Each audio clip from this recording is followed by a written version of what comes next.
All right, let's begin. All right.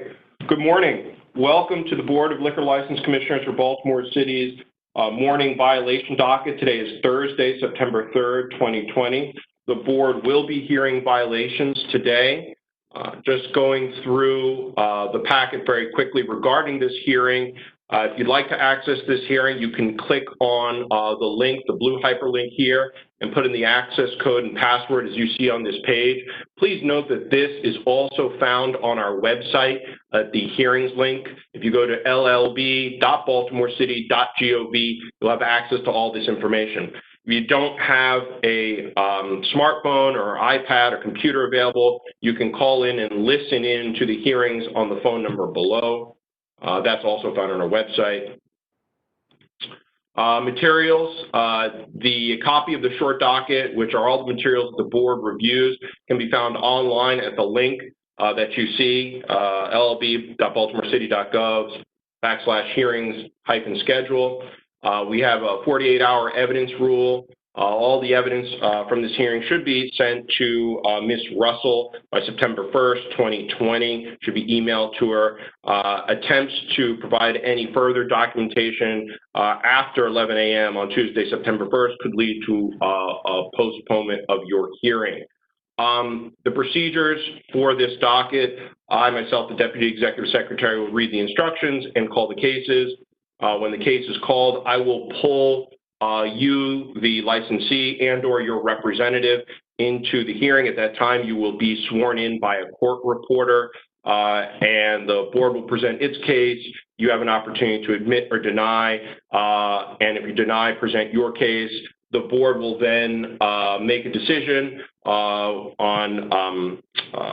whether a violation occurred or not. And before sentencing, I will ask if there's any member of the public who wishes to give testimony at that time. I would ask you to use the raise your hand function to be called on. We also have a Webex primer that can be found on our website. So if you want to learn more about Webex, how to raise your hand, so on and so forth, it's all on our website. Just general ground rules, when you are brought in as a panelist, please speak slowly and in a clear voice so the court reporter understands who you are and what you are saying. This is live and it is being recorded. Individuals who use profanity or disrespectful or unruly may be expelled from the virtual hearings. Just some helpful reminders. If you're using your smartphone or computer, please be in a well-lit location. Also, try to be in a quiet location so there's not a lot of background noise. That can cause problems for the board and or other individuals who want to hear what you have to say. With that, I can jump into the short docket. Mr. Chair, with your permission, may I please go over a few preliminary matters? Go ahead, please. Case number 1, Myong Nam Kim and Yongdu Park, Myeonggam Incorporated, trading as M&M Lounge, 2500 East Biddle Street. There are 2 charges, 2 violations that were charged on July 29, 2020. This matter has been postponed and will be set on a future date. Case number 2, Myong O'Fraley and Brian Ward Knight, AZ Plus Incorporated, trading as Cocky Lou's, 2101-03 East North Avenue. There are 2 violations charged against this licensee on July 29, 2020. This matter has also been postponed and will be set on a future date. With that, I will go to case number 3. Stephen Safran, it's a sole proprietorship, trading as Smiley's Tavern, 1525-27 Ramsey Street. It's a Class BD7 beer, wine, and liquor license, a violation of Rule 4.16, illegal conduct, on May 13, 2020, and a violation of Rule 3.12, general welfare, on May 13, 2020. Now going to pull individuals in for this hearing. I'm pulling in Mr. Safran, and I'm pulling in Inspector Washington.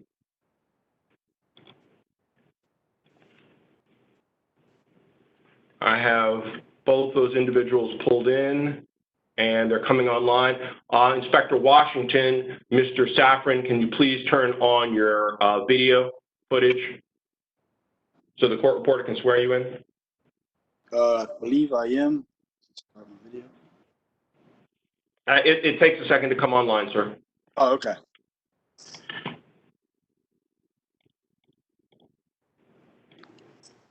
All right, once we have them, I'd ask the reporter to please swear them in.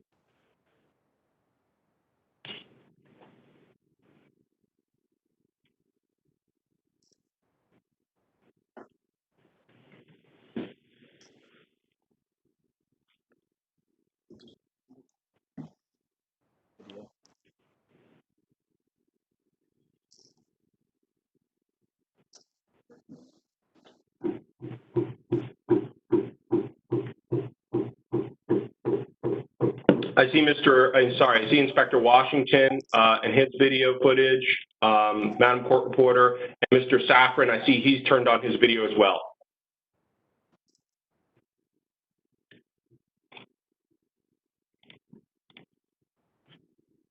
Can you please repeat that, Madam Court Reporter?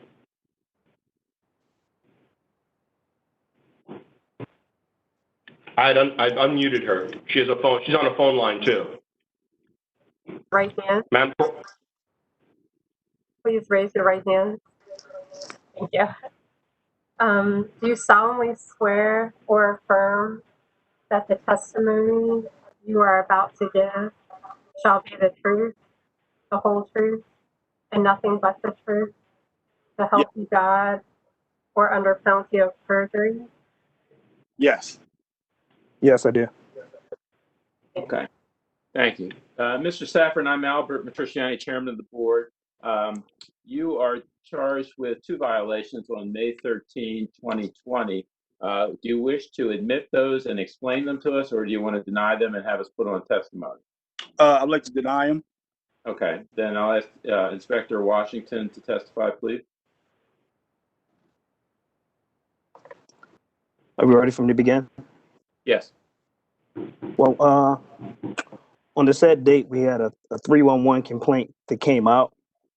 Upon getting to the 311 complaint, I sat outside and I observed several cars pull up and several individuals into the establishment.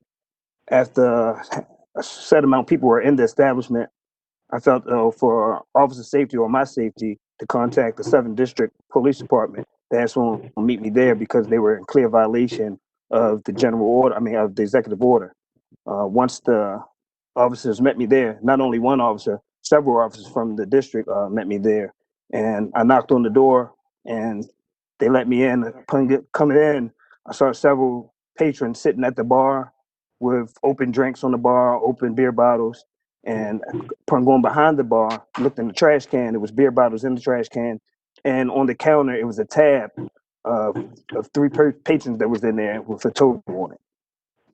Upon that, I informed the manager that he was in violation. He explained that there were people that was doing work on the establishment, and I told him they were sitting at the bar, and from what I observed, they were in clear violation. Escorted everyone out and issued the violation. Okay, Mr. Safran, do you have questions for the inspector? No questions, but there was definitely no beer bottles on the bar at all. Well, that's a question. What did you see on the bar, Inspector? Clear cups that appeared to be mixed drinks and beer bottles.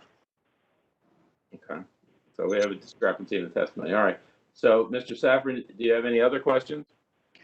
The only other thing is, I see the pictures on the website, Liquor Board's website, but there's no pictures and no beer or cups on the bar. It's only a picture of, it was a pizza that I ordered for the guys that wanted to help me do some work, and a $13 change from the pizza. It was no beer at all. Okay. All right. Anything further? No, sir. Do the commissioners have questions?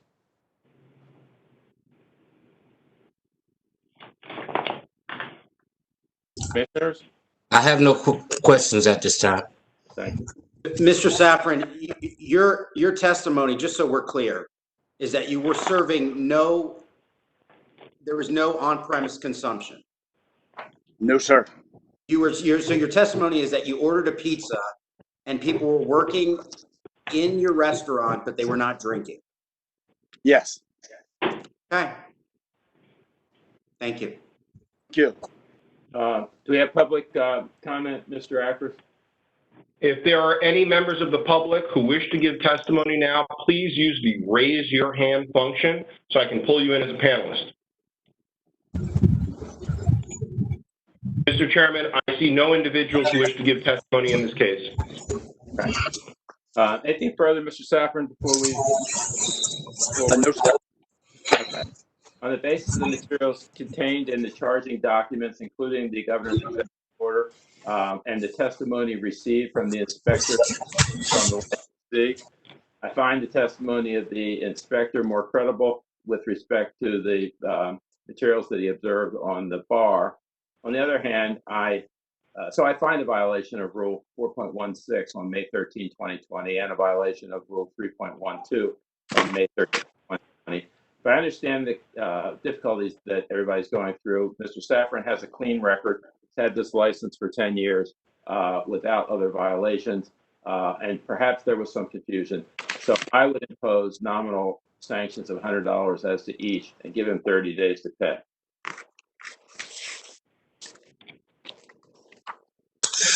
Commissioner Guy, in consideration of the testimony and the evidence presented to the board in this case, I also find that the licensee is in violation of Rule 4.16, illegal conduct, and Rule 3.12, general welfare, that took place on May the 13th, 2020. I concur with the fine of $100 for each offense and given 30 days to pay. Based upon the testimony before us, the record, including the governor's executive order, I too find the inspector's testimony credible and find a violation of Rule 4.16 on May 13, 2020, and a violation of Rule 3.12, general welfare, on May 13, 2020. I do concur with the chairman. This is a licensee with a clean record for 10 years. There is a lot of confusion, so I too would concur with the imposition of a $100 fine for each violation. Call exhibits for the record. Exhibit number 1, violation report, Inspector Washington. Exhibit number 2, 311 liquor license complaint printout. Exhibit number 3, 311 liquor license complaint printout. Exhibit number 4, governor's executive order dated 5/6/20. Exhibit number 5, governor's executive order dated 5/13/20. Mr. Safran, we will be mailing you correspondence regarding the board's decision and payment. If you have any questions or concerns, please call our office upon receipt. Okay, thank you. Thank you. Calling the next case,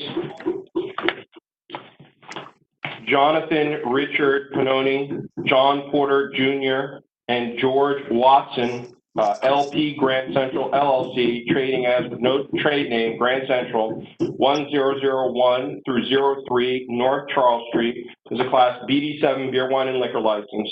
Violation of Rule 4.16, illegal conduct, on July 30th, 2020, and a violation of Rule 3.12, general welfare, on July 30, 2020.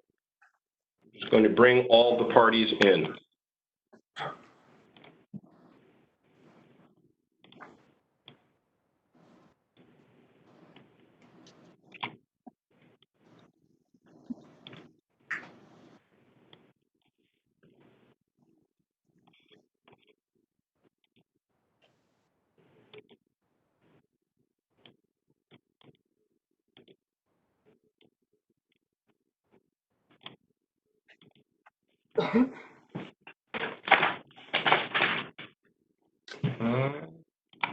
I believe that should be everybody. I brought on Inspector Washington, Agent Perez, Inspector Chase, Inspector Tudhope, Mr. Fogelman, and his client, Mr. Watson.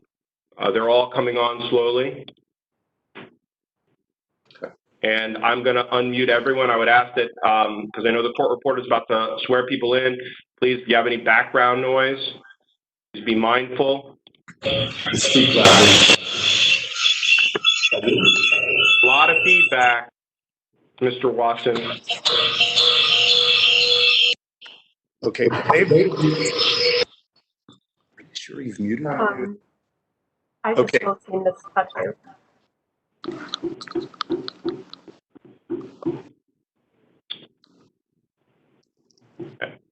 All the people involved in this case have been brought onto the panel. All right, Mr. Fogelman, you identify yourself for the record, please. Yes, thank you very much, Your Honor. Stephen W. Fogelman on behalf of the licensees. I'm here with John Pannoni and George Watson. Good morning. I ask you to swear all the witnesses, please. Okay. Do I need to see Ms. Cuddew? I just want to confirm with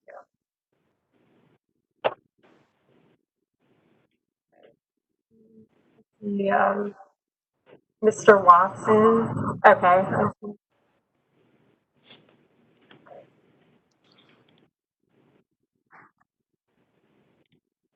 Great. Please raise your right hand. Do you solemnly swear or affirm the testimony you are about to give shall be the truth, the whole truth, and nothing but the truth, to help you God under penalty of perjury? I do. I do.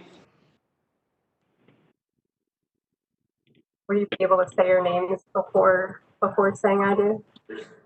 Yes, that's Jonathan Pannoni and George Watson, who indicated their affirmative acceptance of the statement.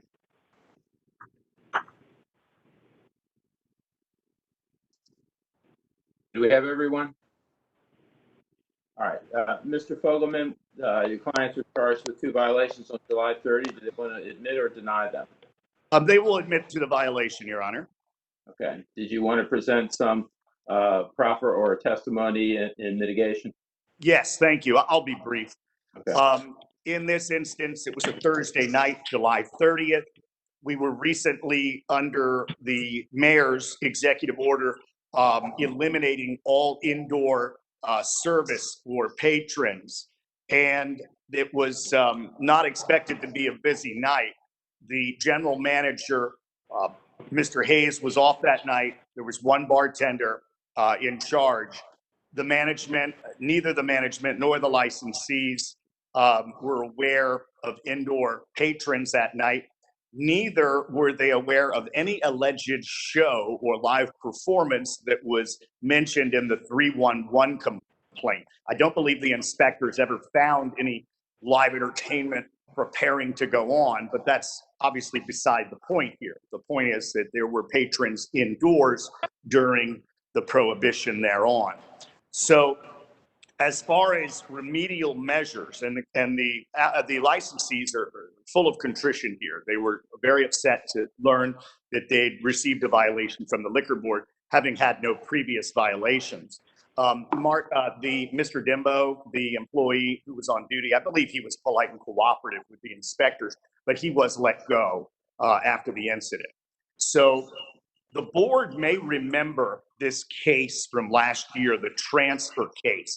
Mr. Pannoni, Mr. Watson, and their partner, Mr. Porter, are set to redevelop this entire property in the next month. And ultimately, the Grand Central's license will be used in conjunction with a restaurant with a full-service kitchen. And they will be requesting a restaurant license as well in the same building, different address. Now, you may remember during that hearing that we indicated to the board that the Grand Central as a nightclub, as a concept, was on borrowed time. And that time was expected to expire at the end of this month when they were going to start developing. As a result of this infraction, the licensees have decided to immediately close Grand Central and in anticipation for its development.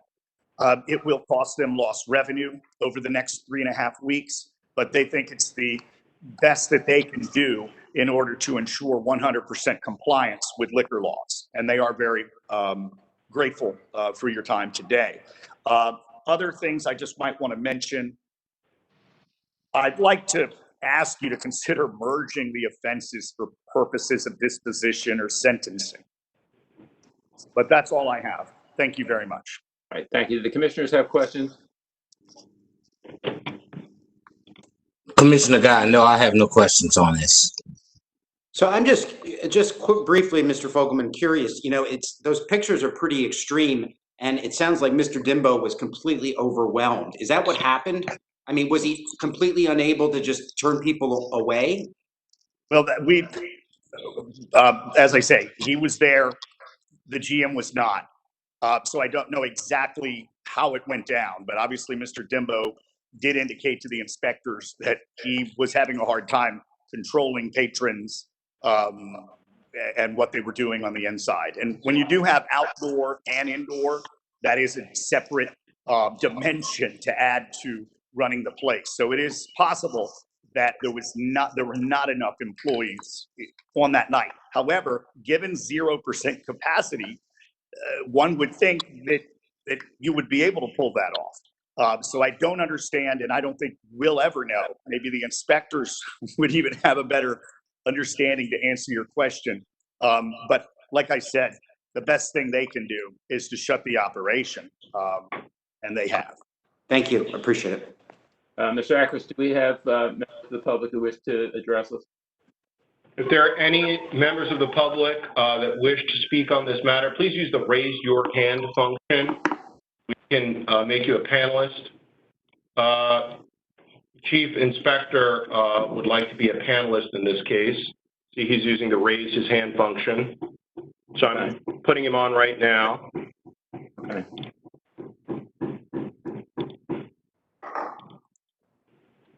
Chief, you're coming on right now. Has he been sworn? No, he has not been sworn. Let's swear him in. Would you be able to turn on your video? Chief Inspector, can you please turn on your video?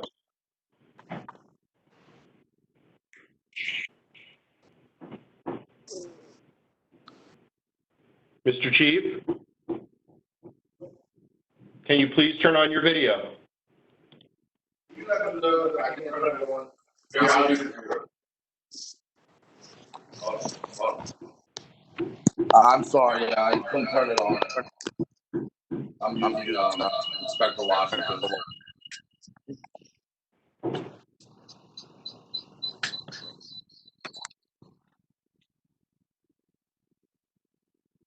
Mr. Chief, did you want to testify in this case, or did you inadvertently hit the raise your hand function?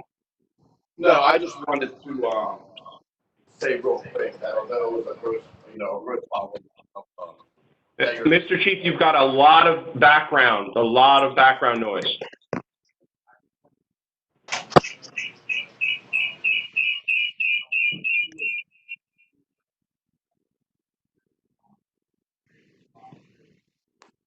I cannot hear the chief, unfortunately, Mr. Chair.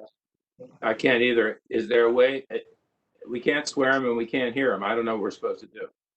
Yeah, I can't, Mr. Chief, we can't see you and we can't hear you. Can you hear me now? Yes. I apologize. I just wanted to say that although this was a clear violation of the mayor's order, these licensees have always been extremely responsive and cooperative with us. So I just wanted to make that as a point. That's all. We appreciate it. Thank you. Anything further?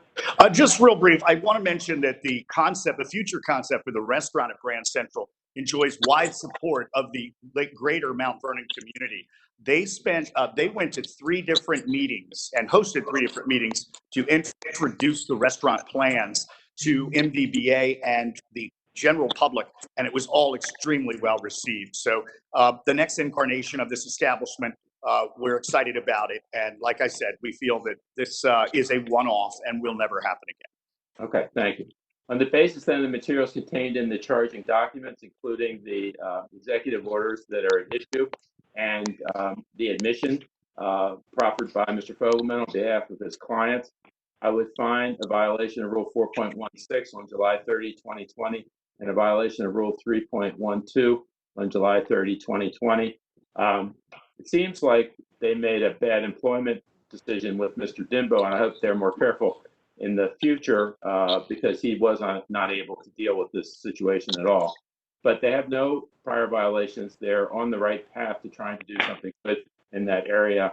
And so, like the last case, I would impose nominal sanctions of $100 for each violation and give them 30 days instead.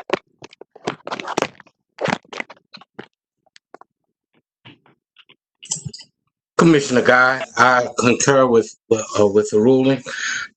In consideration of the testimony and the evidence that was presented, I also find that Grand Central is in violation of Rule 4.16 of illegal conduct and of Rule 3.12 general welfare that took place on July the 30th. I concur with the fine of $100 each, payable in 30 days. Thanks.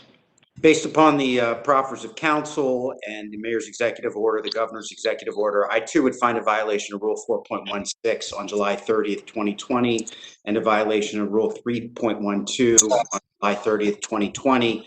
And I very much appreciate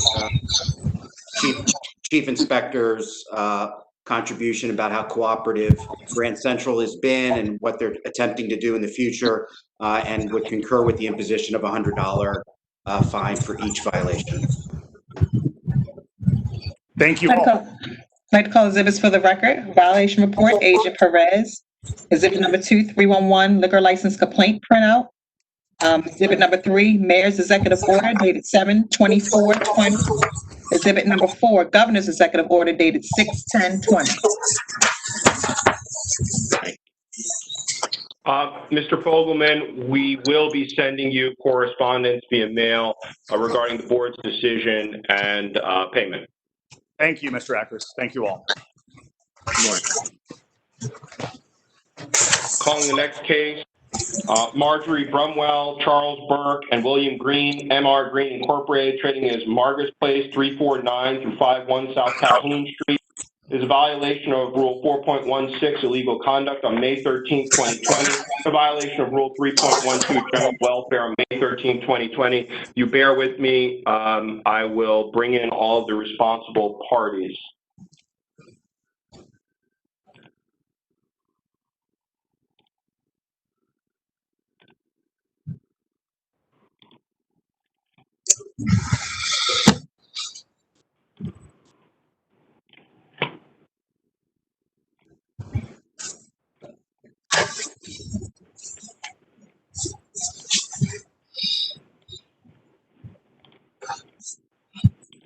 Mr. Hayes, are you here representing Mr. Burke in this case? Mr. Mark Hayes, are you here representing Mr. Burke in this case?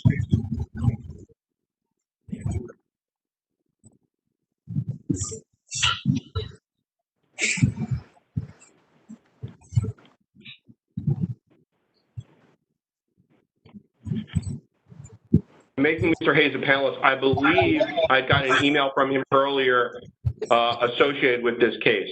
So I'm bringing him on.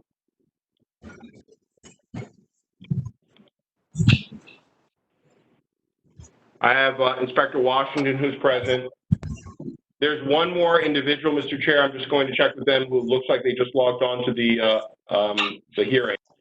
Hello. I just see a phone number here. I don't see that you're logged in with a smartphone. Are you here for 410-757? Are you here for the 349 through 51 South Calhoun Street, Margaret's?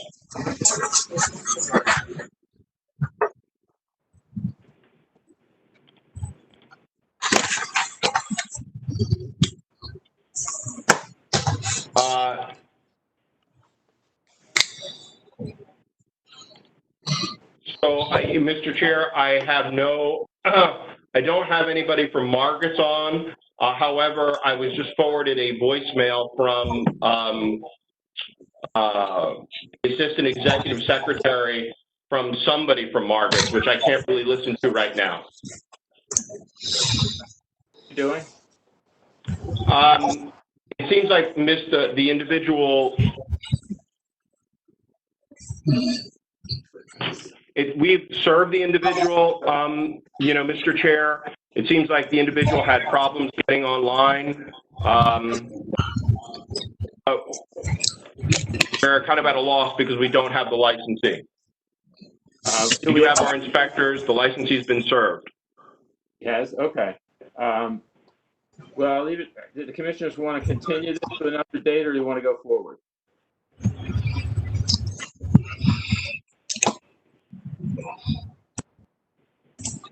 Well, is Mr. Hayes counsel to Margaret's place, Mr. Ackers? Well, I pulled Mr. Hayes on. He is not, he's silent. He hasn't been saying anything. He's a panelist, but he hasn't said anything. I think, Mr. Chairman, we move forward. That would be my vote. I would concur. All right, let's have Inspector Washington or whoever's going to testify sworn in, please.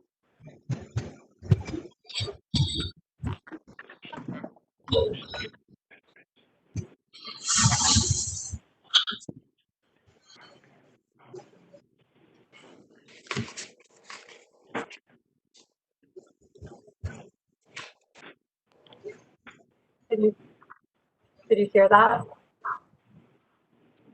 Can you repeat it, Madam Court Reporter? Sure. Please raise your right hand.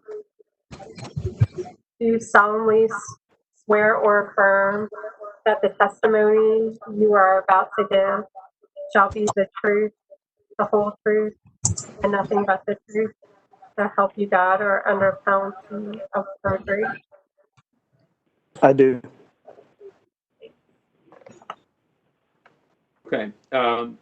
Inspector, can you tell us what happened on May 13th at Margaret's place? If I refer to my note as I testify. Sure. Yeah. On May the 6th, we received a 311 complaint, and at approximately around 6 p.m., I arrived at I found the door to be locked, knocked on the door. After knocking on the door, I was allowed in. Once I came in, I observed 5 individuals sitting at the bar with bottles of firm. I also observed beer. I managed that he was in violation of the governor's order, and that means no one should be inside consuming alcoholic beverages. I scored everyone out, including the manager of the city, and the establishment closed, and I informed them that violation would be issued. Okay, so your testimony was breaking up, but it's consistent with the notice that was given to the licensee that's in the record.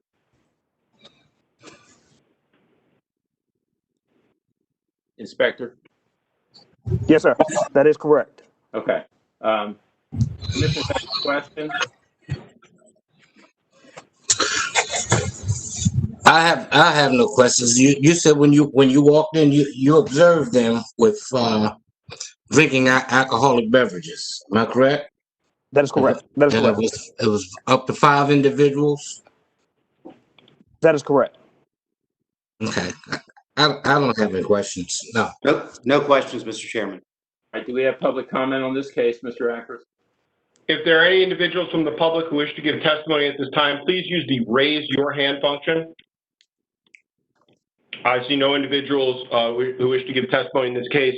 And if Ms. Russell can confirm, notice and service was provided to the licensee, correct? Yes, we do have notice dated August 20th by William, looks like D. Green. Okay. All right, thank you.